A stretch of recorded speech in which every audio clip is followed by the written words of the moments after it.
Assalamualaikum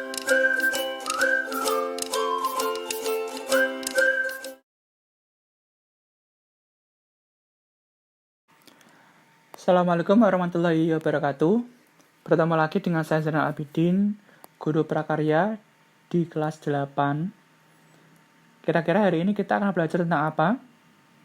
Penasaran? Langsung saja kita cek materi hari ini.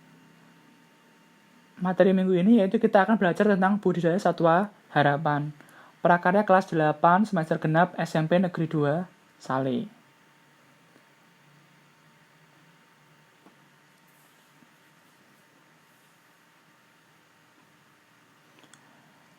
Hari ini kita akan belajar tentang budidaya satwa harapan.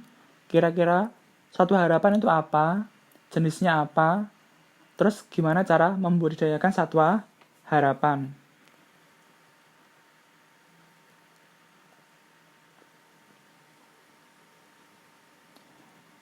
Apa yang kalian ketahui tentang satwa harapan?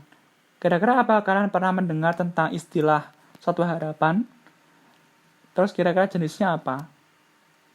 Ada yang tahu satwa harapan itu apa?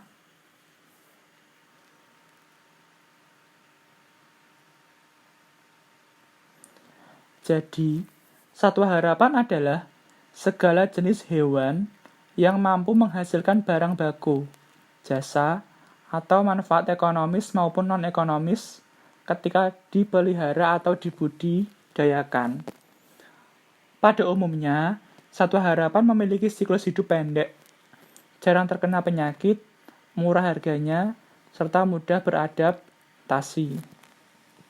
Jadi intinya satwa harapan adalah satwa yang bisa menghasilkan manfaat ekonomis maupun non-ekonomis ketika dibudidayakan atau dipelihara. Biasanya itu umurnya pendek, jarang kena penyakit, murah, dan mudah beradaptasi. Intinya untuk mengganti satwa-satwa mungkin yang kita konsumsi tapi harganya mahal, misalnya kayak daging kayak gitu kan mahal. Jadi kita substitusi atau kita gantikan dengan satwa lain yang kira-kira lebih murah, lebih terjangkau, hidupnya pendek dan sebagainya. Makanya kita belajar tentang satwa harapan. Terus kira-kira satwa harapan itu jenisnya apa aja toh? Dan mungkin dari kalian juga mungkin sudah mengenal satwa harapan, cuma istilahnya saja yang mungkin baru kalian dengar. Ini ada beberapa contoh dari satwa harapan. Seperti kalian lihat ya, di gambar tuh ada cacing, ada jangkrik, ada lebah, dan ada apa itu yang putih? Iya, itu adalah ulat sutra. Jadi contohnya ada 4 itu, dan 4 itu termasuk jenis satwa harapan. Lalu kita akan pelajari satu persatu tentang 4 hewan itu. Kira-kira apa sih mereka, terus bagaimana cara budidayanya dan sebagainya. Langsung saja kita lihat. Apa saja sih jenis satwa harapan? Seperti yang kita lihat tadi di video, di 4 gambar awal tadi ya. Dan yang pertama ada cacing tanah, atau bahasa ilmiahnya itu Lumbricus terretris. Yang kedua ada jangkrik, Gryllus mitrasus. Yang ketiga ada lebah madu, Apis mellifera. Dan yang keempat ada ulat sutra atau Attacus atlas. Kita akan pelajari satu persatu. Yang pertama, cacing tanah. Mungkin kalian sudah pernah ya, atau mungkin sering ya, menjumpai cacing tanah, apalagi di musim penghujan seperti ini. Biasanya itu cacing tanah itu kan ada banyak gitu ya. Terus mungkin kalian hobi mancing, mungkin ya sering nyari cacing tanah sebagai umpan ikan. Cacing tanah juga bisa untuk obat tipes ya, kalau mungkin kalian pernah sakit tipes terus diberi obat cacing gitu ya, masih cacing tanah itu direbus dan sebagainya, itu bisa untuk obat tipes, menurunkan demam. Jadi seekor cacing tanah atau Lumbricus terretris dapat berukuran panjang 9 hingga 30 cm, bergantung pada banyak ruas badan, umur, dan mutu pakannya. Cacing tidak punya tangan, kaki, maupun mata. Cacing dapat hidup jika tersedia oksigen, air, pakan, dan suhu yang cocok.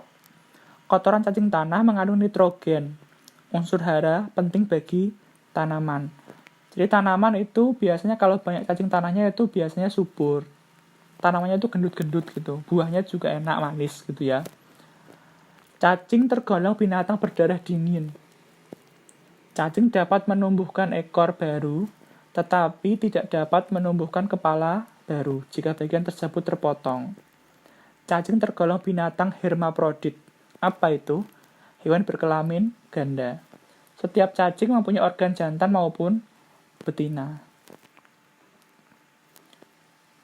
Selanjutnya, yang kedua adalah jangkrik. Mungkin di daerah kalian juga banyak ya jangkrik ya. Biasanya itu aktif di malam hari. Biasanya itu berbunyi ya. Kalau malam hari itu biasanya dia itu mendendangkan lagu itu ya. Lagu alam seperti itu. Mungkin kalian waktu kecil juga mungkin sering nyari jangkrik gitu ya. Buat dipiara.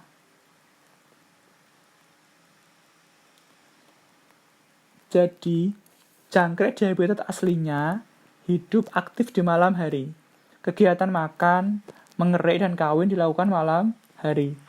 Oleh karena itu, lingkungan budidaya jangkrik dibuat gelap agar jangkrik terus melakukan aktivitas.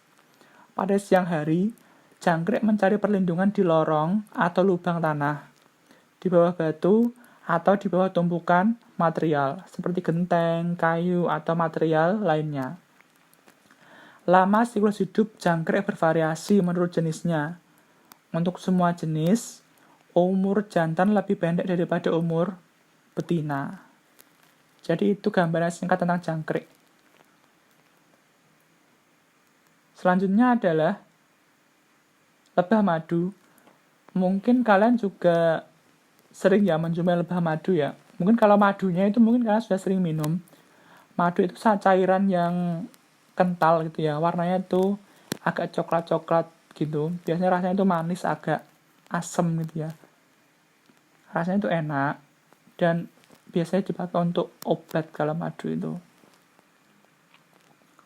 Lebah madu termasuk serangga sosial yang hidup berkoloni. Jadi lebah madu itu hidupnya bergerombol, dia tidak individual gitu. Jadi dalam satu koloni dan satu sarang itu ada banyak lebah madu.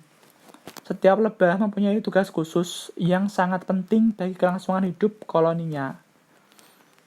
Setiap jenis lebah memiliki ciri fisik dan tugas yang berbeda-beda. Di habitat aslinya, lebah membangun sarang di dahan atau cabang-cabang pohon besar.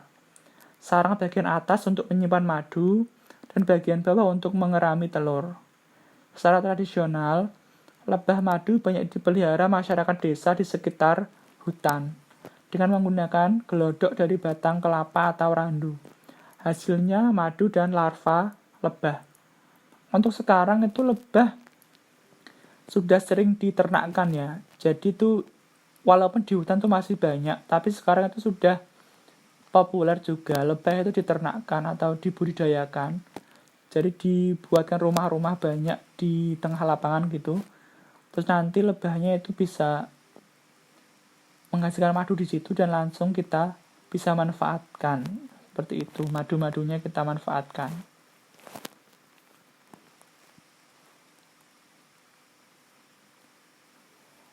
Untuk pertemuan minggu ini, saya rasa cukup dulu sampai sini. Kita lanjutkan minggu depan tentang pembahasan satwa harapan. Pesan saya, tetap jaga jarak, pakai masker jika beraktivitas keluar, terus sering cuci tangan, pakai hand sanitizer, dan jangan lupa itu makan makanan yang bergizi. Terus jangan lupa tugas-tugas dari guru kalian, mapel lain, mapel prakarya juga dikerjakan dengan sebaik-baiknya. Jangan malas-malasan di rumah, jangan main HP dan sebagainya. Main HP boleh, tapi jangan berlebihan. Kalau main HP untuk belajar itu sih masih nggak masalah. Tapi untuk main game itu ya dikurang-kurangi lah. Seperti itu. Sampai jumpa minggu depan. Terus jika ada pertanyaan, bisa ditanyakan, bisa japri dan sebagainya. Oh iya, jangan lupa belajar untuk persiapan mid semester ya. Untuk materi silakan bisa dibaca-baca lagi, dipahami lagi. Jika ada pertanyaan, silakan tanyakan lebih lanjut. Sekian, wassalamualaikum. Salam sehat.